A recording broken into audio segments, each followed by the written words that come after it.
Arthur, hindi ko alam kung natanong na, dream collaboration. Dream collaboration ko, yes po. Inulaan ko lang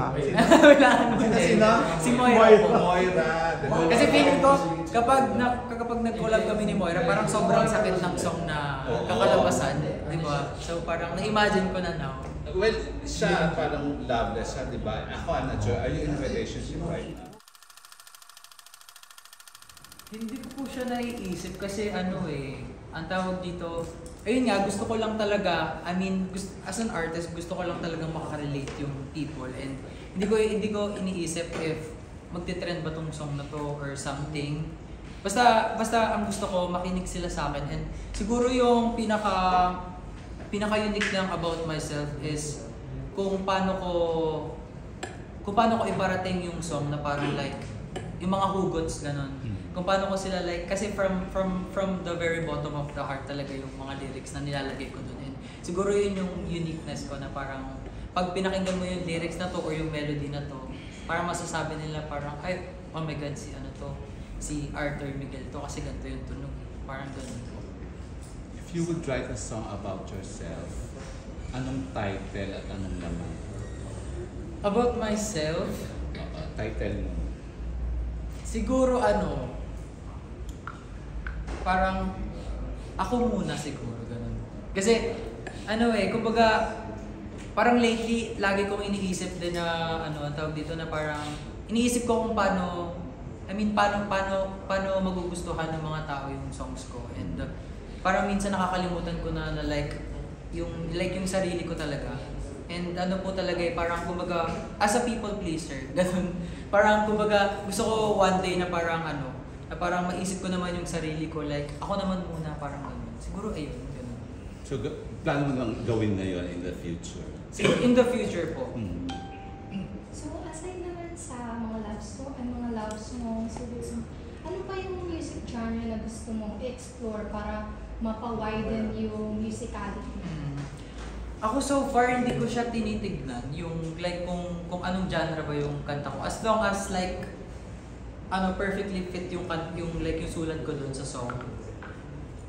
Mag-go ako dun. And usually kasi ang tawag dito, dun talaga ako nagbe-base na parang, for example, ito sa MU na EP.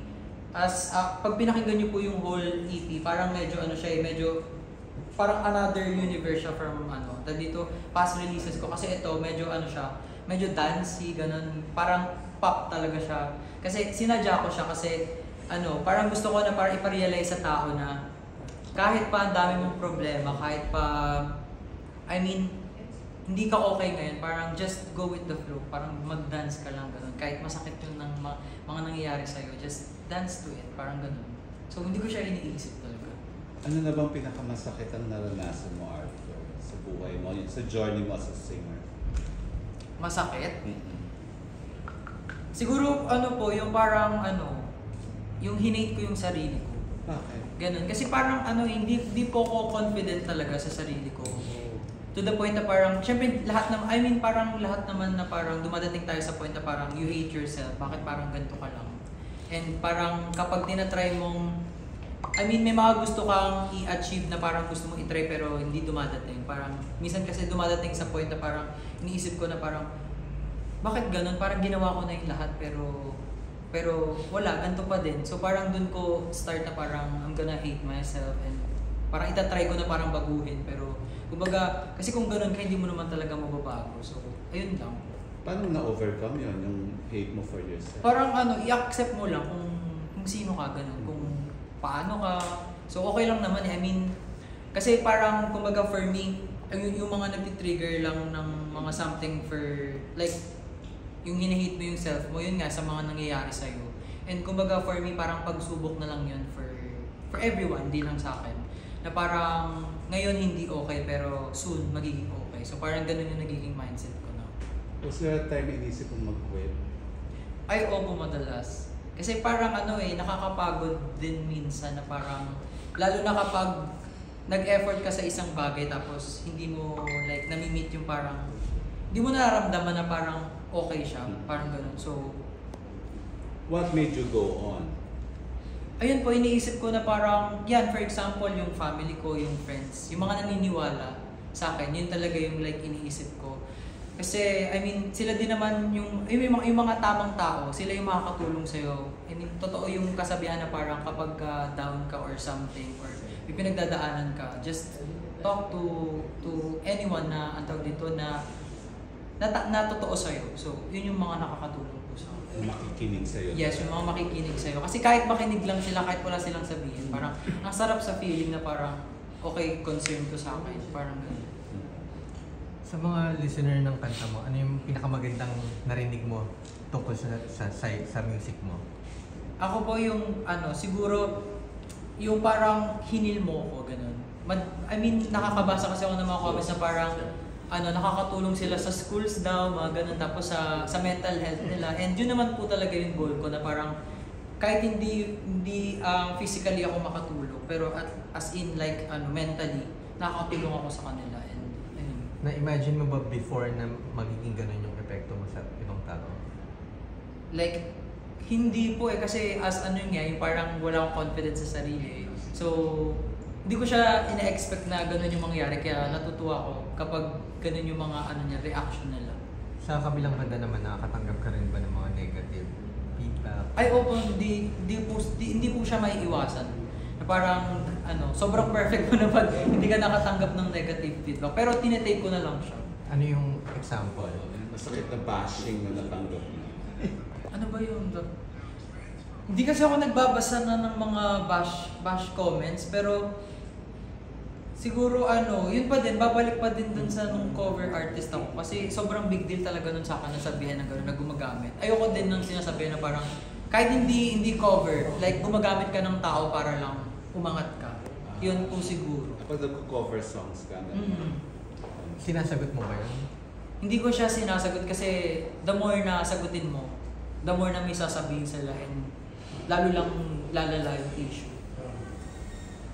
Nakaranas ka na ba, Arthur, ng fans or supporter na medyo na-obsess sa'yo at talagang ini-stalk ka na? Hindi naman. Wala pa naman pong ganun, pero meron kaming lang, tawag dito parang wish, tawag dito wish nun, tapos So wish boss? Opo, siya, saan nga yun? Laguna. Oh. Ayun, Laguna, tapos ang Taga-Laguna dami ako, kasi ha? ang daming tao po. Ayaw mag-stalk sa'yo. Alam mo Hindi na. po. Ano ginawa niya?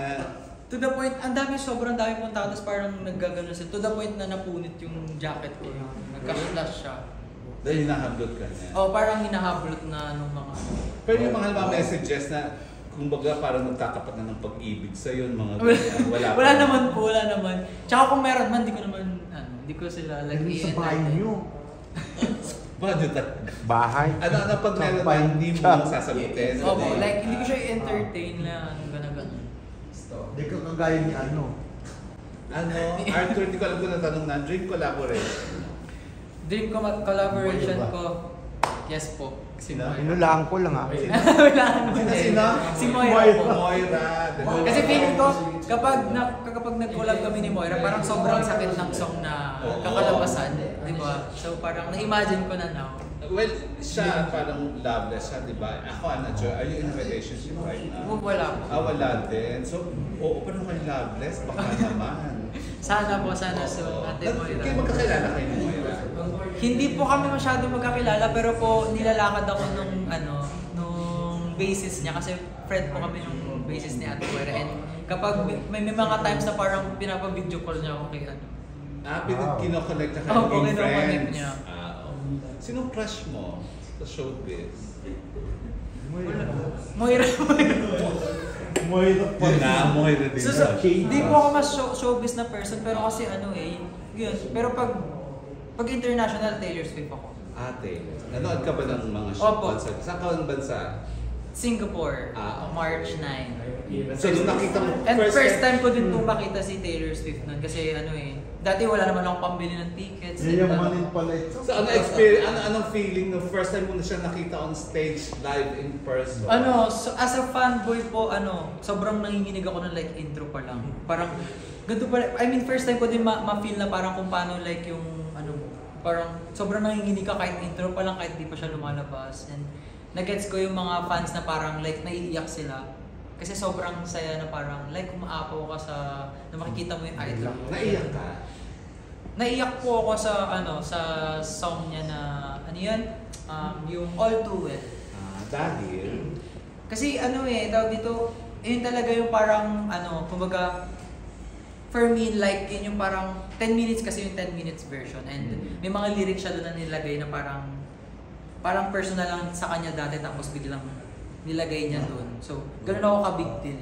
Ganun ako ganun po ako ka-fanboy na parang every lyrics, every details ng kanta parang alam ko may something ganun. Lalo pag hugot song. Nabigo ka na ba sa pag-ibig? Siyempre naman po. Kaya nakakaano ka sa mga hugot? Yes. Ilang beses na, Arthur? Last two questions po. Sige, Okay. ilang beses na? Hindi ko alam, joke lang. Siguro yung na lang, yung pinakamasakit isa lang. Okay. Naisulat mo ba yan sa kanta? Nagawa Yes mo? po. Anong title ng song? Yung latest, yung Maling Panahon. Okay. Message na lang. Message sa fans. Saka nakasama sa EP. Yes po, stream my EP. Message sa fans at invite. Okay po. Hi guys, thank you so much for listening to my songs and sana pagpatuloy nyo lang and I hope to see you soon everyone and thank you ulit sa pag-support ng EP.